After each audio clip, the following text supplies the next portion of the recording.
Polar Bears. Welcome to the Poalcast 8.3. The topic is whether or not you should stick to your guns and stick to your virtues all the time, or if there is if there are certain circumstances in which you should back down from them.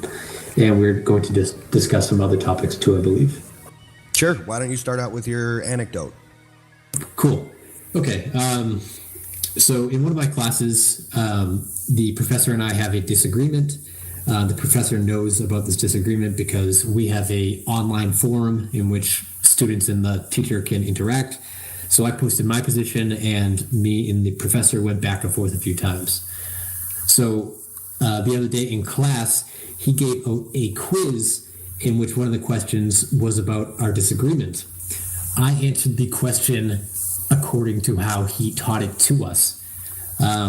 I felt like I corrupted my integrity by doing so, and I wasn't sure if this was a valid feeling or not. There's some mixed opinions. I feel like you did the smart thing there because you gave him the answer that he wanted, and if you're just trying to get through college, then that was the smart choice. If you're trying to stick to your convictions, yeah. So I was thinking about this, and I actually talked it over with a relative, and my initial reaction is absolutely I would have not given him the answer he wanted. I would have given him the answer I believed to be correct. And the person essentially told me that the same thing, that that you should do what you have to do to get the grade and make the situation work. But for me, I don't know that I could do it. I think we should stick to our principles, and I think not sticking to our principles, I don't think that's a good path to go down. Yeah, I tend to agree with you, especially since the professor knows my stance. He knows that I cucked to his question. I ended up emailing the professor and voicing my concerns to him. I essentially told him what I said earlier, and he essentially told me just to, beware of your bias, and we have to go with the best research and all that stuff. So kind of just brushing the issue aside. Basically, you capitulated to him, and he was just saying, hey, that's what you got to do. I think he thinks that I'm wrong, and I know that he is wrong. Actually, it's concerning cholesterol, which we discussed on a prior podcast. I'm not sure if I made the right decision or not. I talked to my father earlier. He said I did make the right decision. He said that there are times in life where you're going to have to compromise your values. And he says you're going to have to do this 95% of the time. But there's only 5% of things, or 5% of the time, you will have to hold firm to your values. And the things that he mentioned were being like not cheating on his wife, my mom, for example, things like that. But I saw the issue as more one way or the other. You can't pick and choose when to stay true to your values. I kind of feel like that's a little idealistic. I kind of agree with your father's standpoint. Like he was saying, 95% of the time you're going to compromise your values, and 5% of the time you're not. But those 5% are the ones that matter, and 95% of the time it's not going to matter. I can see that as a valid point, but I was thinking, in terms of like leaders, I suppose, don't we want leaders who will stick to their values no matter what? I've got to jump in on this one. Two things. One, if you only have to stick to your values 5% of the time, like think about the logical conclusion of that. Somebody decided that, it's okay to ban Christianity, that we don't need freedom of religion. We don't need people to be able to pick and choose their faith as they want. If you're not sticking to your values, then whatever you believe on that subject, if the majority of the people just go, okay, it doesn't really matter. Does anybody see where I'm trying to go with this? You're saying it's hypocritical, yeah? No, I'm saying that on a societal level, if we don't stick to our values, then our society will degrade into the lowest common denominator because nobody cares enough to stand up for views like freedom of speech, like freedom of religion. Basically, we had to fight a war to get those rights. And now we're just going to go, whatever. I completely agree, and you phrase that very, very well. But when I was talking to my dad, I said, at what point do you draw the line? It seems like you've drawn an arbitrary line about when you should stick to your values. And he conceded on this. He said, yeah, it's all arbitrary. And I do have a problem with arbitrariness because you can make any rule arbitrary. There doesn't have to be any reasoning behind it. I feel like the scenario that Boops put forth would, like, all the kind of stuff you were talking about would fall into the 5% kind of things. You don't make those decisions on a daily basis. When I was talking about the 95%, I feel like you stick to your convictions or whatever on, say, oh, I don't like eating turkey sandwiches. I feel strong. I have strong convictions about it. But if I'm hungry and there's a turkey sandwich, I'm going to eat it. I'm talking about like that kind of stuff. And you can determine, you know, on a level which things are important and which things are not. Yeah, I see what you mean. It's just hard going on gut feeling sometimes. Just like it is easier to have a standard. That's why I personally prefer having the all or nothing stance. But I do see where you're getting at. I mean, I have to take a strong stance on something every day. Every day that I choose to keep this website running, I'm taking a strong stance. Obviously, I would assume that you guys all want me to continue to take that strong stance on a day, every day. I guess to me, that seems more than 5% of the time, I guess. Right. Then somebody asked me, like, if someone held a knife to your throat and said, eat animal products or I'll kill you, what do you do? I said, I think outside of the situation, I would stay true to my values, but if I was in the moment, I don't know. So I would ask you a similar question, Boobs. If if your life was at stake, would you still defend free speech? I mean, yeah, I have to, because somebody has to. Even if it meant you dying and, your wife and kids had to live their lives without you? If there were any realistic way out of it where I could maintain my values and not die, then yes, I'm going to choose that. But if you absolutely put me into a situation where I have to give up my freedom of expression, then yeah, I would have to say I would die for the issue. And the reason I would die for the issue is because if somebody isn't willing to, then that virtually guarantees that my kids aren't going to have it. And, that right is the fundamental. There's a reason it was the First Amendment. That right is so fundamental to having a free, functional society. The people who came up with the first real free society put it first. It was the first thing they came up with. If you can't criticize anyone, then you're not free. And that right there, I feel like, is a perfect example of an authentic freaking, like, the 5% value versus veganism in the 95% value. Ah, interesting. Right. So essentially what you're saying is the 5% of when you stick to your values is of course it's subjective to the individual. Yes. Okay. Yeah, I would agree with that. Definitely people that have different values than other people.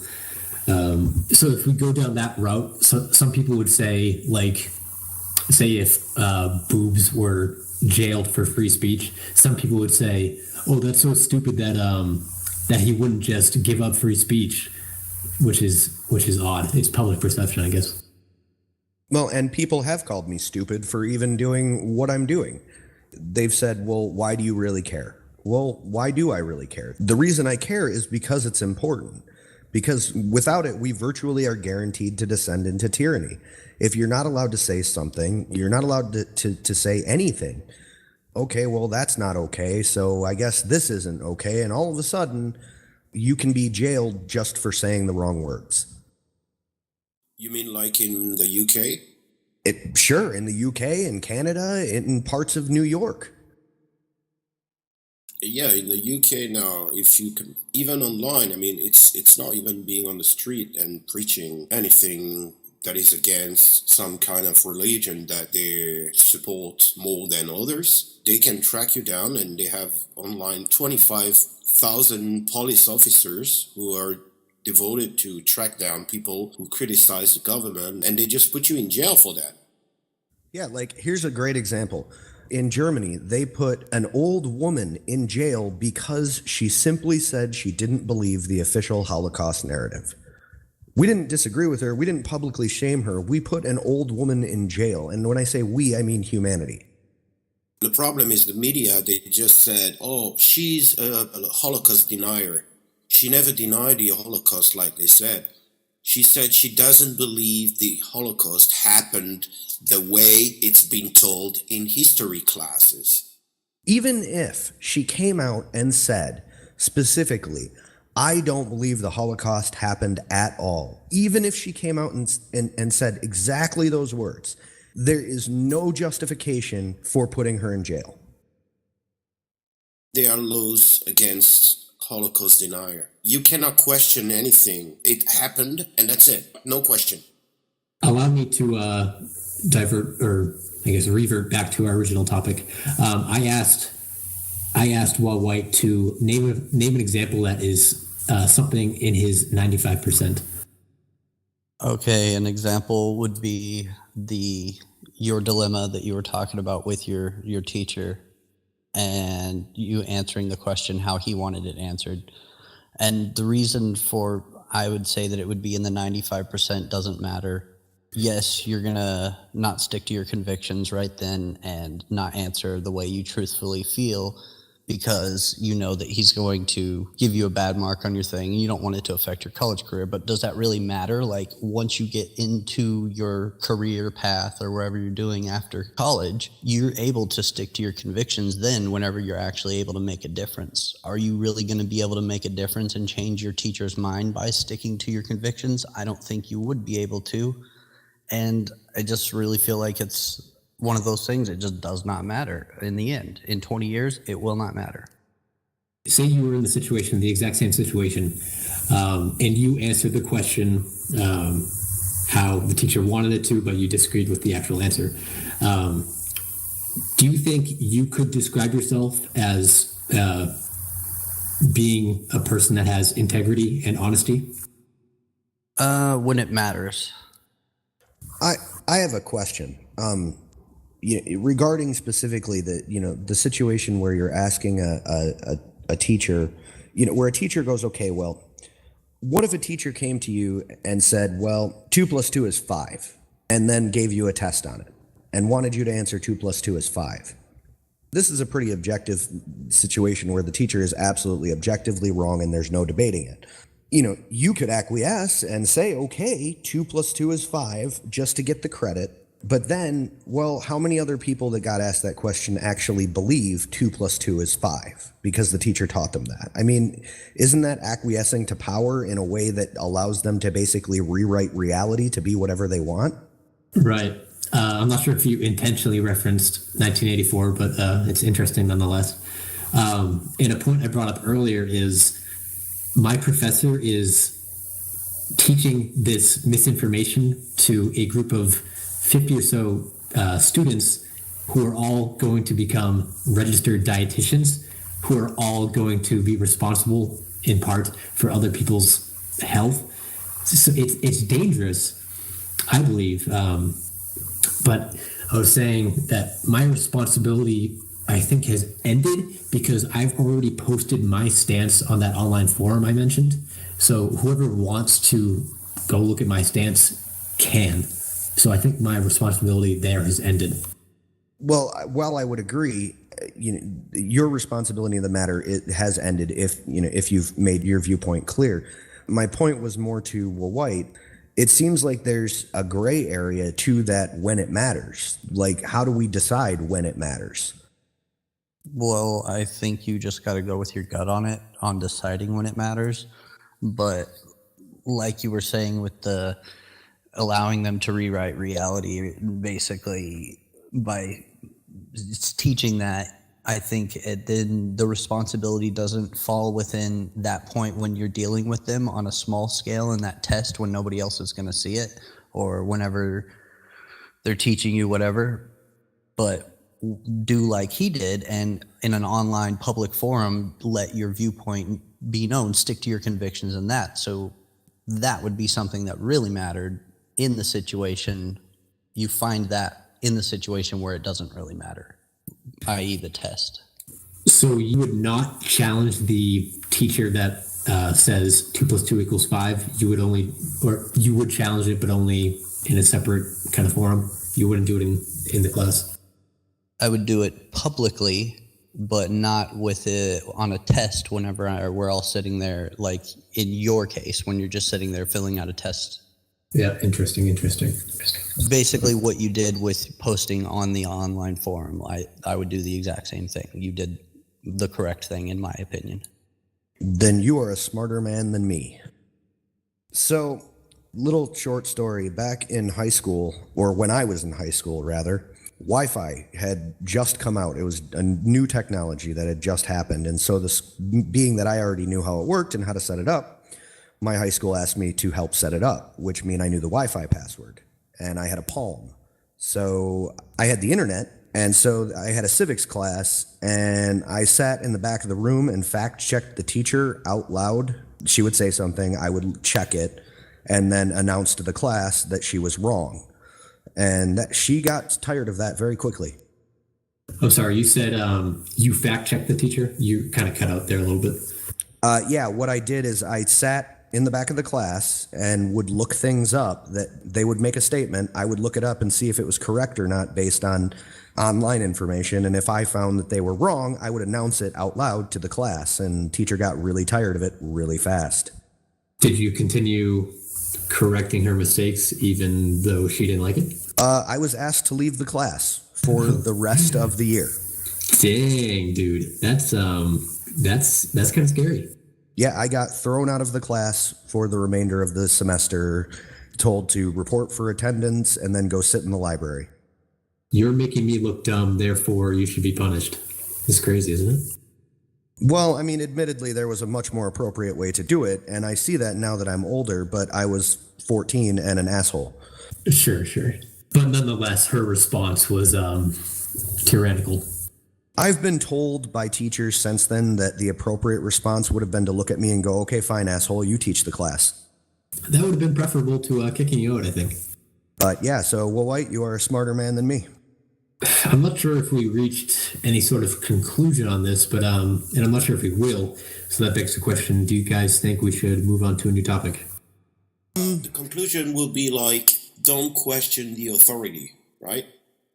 Well, that seems to be that, and that's where my issue with this still lies, and why I'm not suggesting moving on is because that's really what it seems like we've run up against here is when it comes to authority, when is it right to stick to your guns and when is it not? When it matters. Okay, so say you're at work. Your boss asks you to cut a corner on something, to save time so that whatever task it is can be done more quickly. Do you do it or not? I tell them, no, that's stupid, and this is how we do it, and it works. How about this? If your wife says, does this dress make me look fat? And let's assume your wife is somewhat overweight. Do you answer her honestly or do you lie to her? I say, hey, baby, you're looking kind of chunky in that dress. You better go change it. Really? Interesting. Okay. So I have a bit of a unique perspective on this because my wife is currently 8 months pregnant. So the answer is no. You look beautiful no matter what your opinion is. Yeah, when they're pregnant, that's a different story. Yeah, that's definitely a different story. But kind of what I was getting at, say your wife is actually fat and she asks you, do I look fat? So say you lie and say, no, you look fine. Within that, it's implying that your wife wants you to lie to her. In that hypothetical situation, The person who's telling her she looks fine may be okay with the way that they look, and maybe they're fine with a big old fat old lady. On my hand, I'd be like, hey, why don't you go get on a treadmill or something, baby? I mean, I guess I see both sides of it. Maybe your wife does want you to lie to her. Maybe she doesn't. There's not, you can't really discern that from the question, hey, do I look fat? So I guess I would err on the side of caution in that. Probably say, no, you look fine, then talk to her about it later. Let me add a little bit more context. Say if you answer truthfully that yes, she does look fat, your wife will get upset. Do you still answer truthfully? Yes, because I'm not a pussy. See, that's kind of interesting, is it not? Your answer should be whatever helps to create the most. I mean, in that situation, if you're talking about a wife and, in the context that I imagine this hypothetical, the right thing to do is whatever's best for the family unit. So I would opt on the side of pissing her off just for the sake of answering the question honestly is not making the right choice for the family unit. The right choice for the family unit is to diffuse the situation and bring it up in a way that's going to hopefully result in some positive change in the situation. That's interesting. It kind of looks like you and Will White actually changed positions there, because Will White is saying no, stick to your guns, and now you're saying no, fold on your values. What if the question is get a confirmation that you're lying just to please her and she knows it? And she sees it as being weak-willed. I suppose that's a possibility, but in my experience with women, if they're testing you like that, there are signs leading up to the test that you would see, and if that were the case, I would say, no, you need to lose some weight because it's not healthy. Women just want to be validated.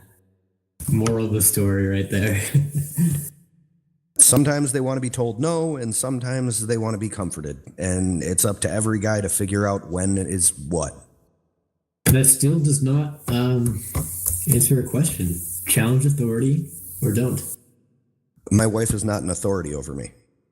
I think if you lie to her, then just to make her happy, I could see her being an authority. Not necessarily. As the leader of my home, my primary responsibility is the effective communication and effective management of the relationships in the home. So I'm going to do what I have to do in order to accomplish that goal, even if it means telling a lie every once in a while. Like, for example, with my children, they want to stay up with me until I go to bed. Well, that's not healthy for them. They're not going to accept the answer that that's not healthy for them because they're kids. They're going to fight and push, and, I can tell them it's not healthy for them till I'm blue in the face, and I absolutely have. But what's much more effective going, oh, well, all those things you wanted me to do, well, I can't do them till you go to bed. Yeah, I see your point. That's kind of like Molyneux territory. He addresses that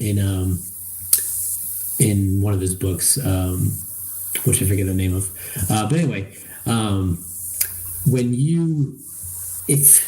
say you lie to your wife just to make her happy, I see that as addressing the symptoms and not the cause. Do you know what I'm saying? Yeah, but there's an appropriate time to address symptoms, and there's an appropriate time to address a cause. If someone comes into a hospital screaming and writhing in pain, that to the point where you can't effectively figure out why they're screaming and writhing in pain, well, yeah, it's not addressing the cause to treat the pain, but you can't figure out what the cause is until you treat the pain. Yeah, that's true. I'll concede to that. I think there is a balance. Yeah, I think you're right.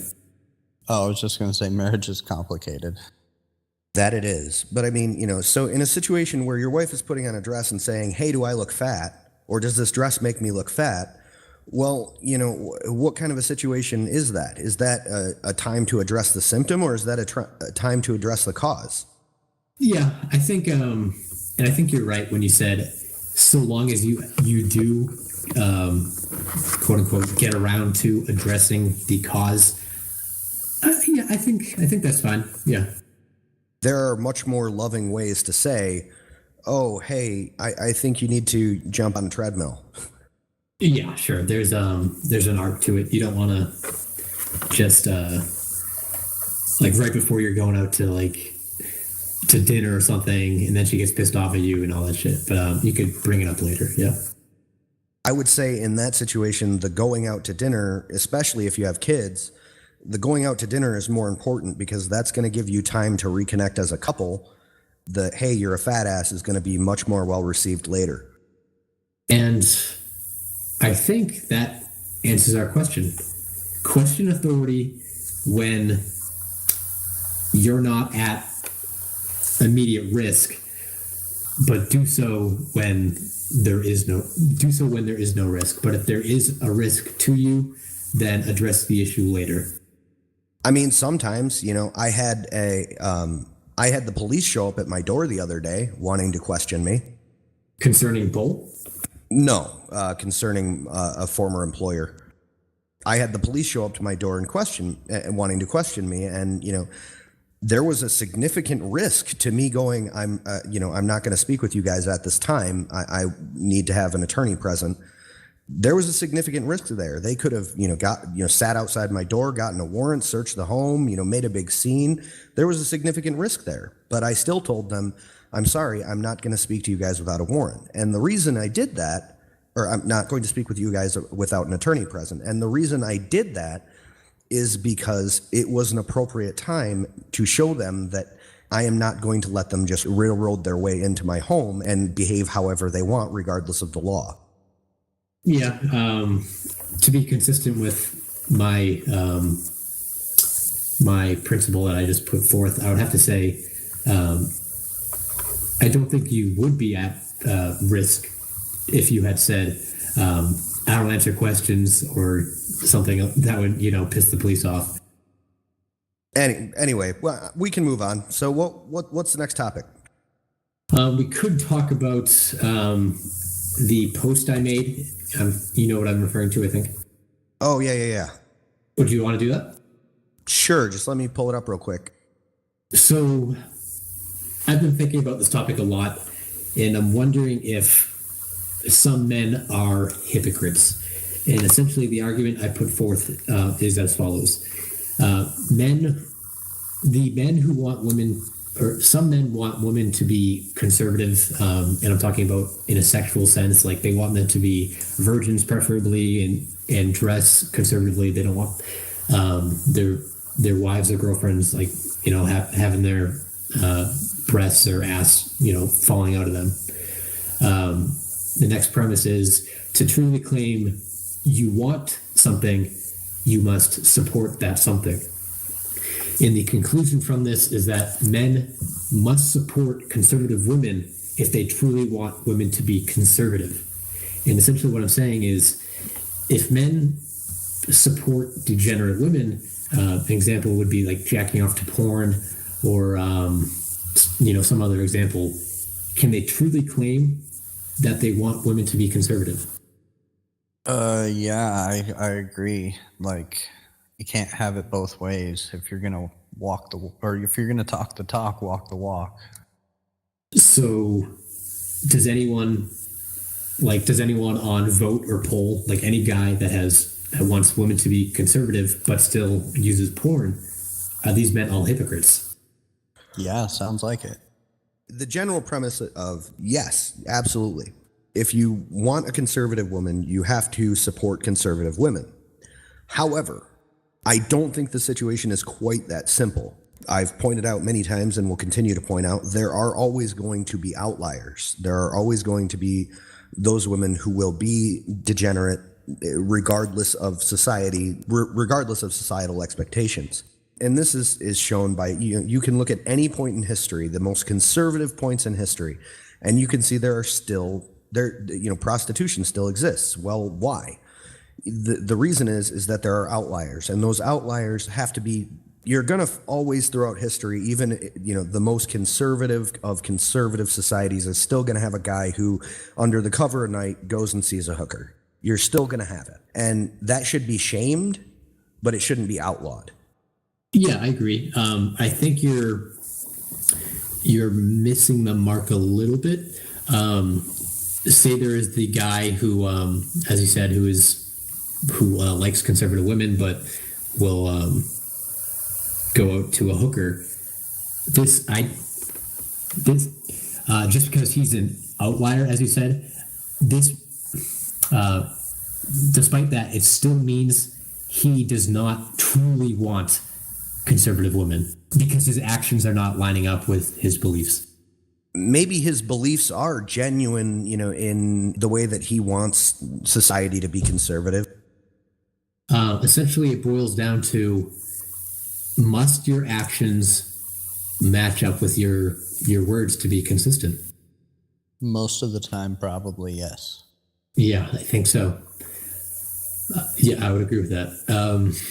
It now begs the question, well, since most of us here like more conservative women, are we willing to stop supporting degenerate women?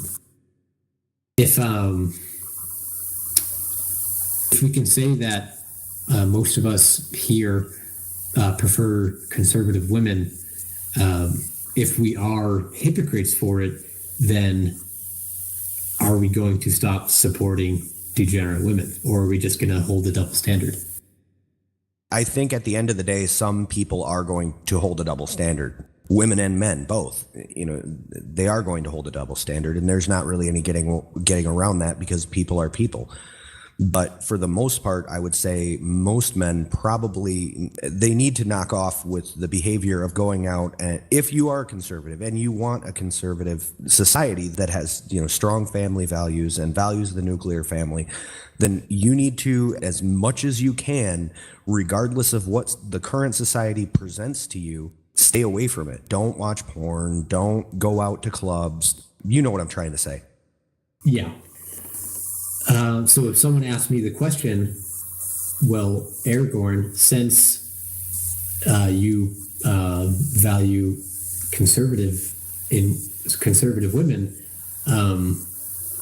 but you still use porn, do you agree that you're a hypocrite? I would say yes. Then the next question is, are you willing to give up porn?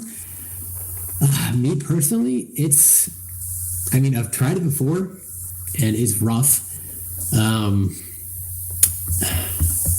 And I want to answer the question as yes, I will give it up, but it's just hard. It's the desire is there, but actually doing it is another story. You have tried and failed, or tried and just given up, or what's the? Yeah, I've tried and failed, and I want to make a distinction between jacking off with porn and without porn, because I think if you jack off without porn, you're fine. You're not being a hypocrite, but if you are using porn, then you are still a hypocrite. But yeah, without porn, it's not the best. So, how long have you been addicted to porn? I wouldn't say I'm addicted. It's like or maybe I am. You can let me know if I am. It's like people drink alcohol, but that doesn't mean they're addicted to alcohol. You sound like an alcoholic. No, I don't drink that much, actually. But do you see what I mean? Yeah, man, I'm just messing with you. I'm just laughing because it's funny. Like, I guess if you defined an addiction as not being able to go without the substance, then yeah, I'm addicted to porn. But I'm not sure if that's how you define addiction. But yeah, who knows? I think we've hit the one topic I don't have anything to say on. I tried to stop watching porn, but Gashu sent me a freaking tapeworm coming out of a butthole, and it was just over. Did he send that to you? I saw the link, but I didn't click on it. You need to click on it. AOU needs to click on it. Don't click it. Trust me. Don't click it. I haven't, but I'm telling you, I've been given details about what's inside this link, and you cannot unsee it. I'm sure he's desensitized. He grew up with the internet. Have you ever seen a dog with worms? I believe so. And like sometimes whenever the dog has worms, the worm will like shoot out of its butthole, wave around, and then suck back inside. Oh, yeah, that's disgusting. So that's what happens in the other video? Yeah, it's a cam girl like spreading her asshole, and all of a sudden tapeworm pops out, waves around, and then pops back in. Oh my God. This happens in dogs? Like they'll just pop out, wave around, and pop back in. Yeah, man, they're attached into their digestive tract, and they're in there all the way through. Well, today I learned, and wow, thanks for that. That's just some wonderful imagery. Anyway, what do you guys, what should we do? What should we talk about? Can we go back to the conservative values thing? Yeah, I think that's a good idea. Anyway, so back to the conservative thing. Obviously, porn is a hard one because it acts on the parts of our brain that are, the parts of men's brains that elicit the strongest instinctual response. Like when you see a pair of breasts or you see a vagina, that's going to have a strong neurological effect. Now, because we are human beings and we can override our instincts, we can choose to avoid that. It's so pervasive and so normalized that really I can't blame anybody for having a hard time giving it up or even not wanting to. Like I really can't blame you for it. Yeah, I know what you mean. It's kind of like we're hardwired to really, really enjoy sugar. And that's part of the reason we have the obesity epidemic. But for these people, we tell them to, cut out sugar. Well, yeah, but that's different. Sugar, at least as far as I know, isn't acting on that primal part of the brain that has to do with reproduction. Yeah, not reproduction, but as far as I know, it does activate the reward centers of the brain, and it is at least as addictive as many hard drugs. Sure, I would be willing to concede that, but ask any guy, do you want to eat or do you want to have sex? And I almost guarantee you sex is going to be the answer every time. Do you remember when I asked you guys? Did I ask you guys this question? I'm not sure. What question? I said, if you had to, you either have to give up eating or having sex. And if you pick eating, just assume you'll be fine. You're not going to die of like starvation or anything. Which one do you pick? I believe you did ask that, but I'll reiterate my answer. I would choose to give up eating. I was gonna say I would give up eating. And I would give up sex. But when I asked my friends, I only asked like 10 of them, it was like a 50-50 split. So, this is an incredibly small sample size, but yeah, it's just interesting. Well, really, you got to justify that one. Why would you give up sex? And yeah, why? Just because the amount of pleasure I derive from food is just an insane amount. I just really enjoy eating. You are clearly young. So, would you say that you jizz your pants every time you eat something? I wouldn't go that far, but there is a sort of ecstatic feeling to eating certain foods. Because every time I have sex, I do come. Every time? Every time? Every time. There wasn't that one night that you had too much to drink and, it just wasn't happening for you? Couldn't get it up. Every time that I have sex. But getting back on topic, say, going back to say you're addicted to porn thing, and if I defined it as I did, that like you can't go without something, then you could apply that to fucking like anything. Like Well, you can't have sugar because, you'll be addicted to it if you can't go without it, even if it's like your birthday and you just want to have it.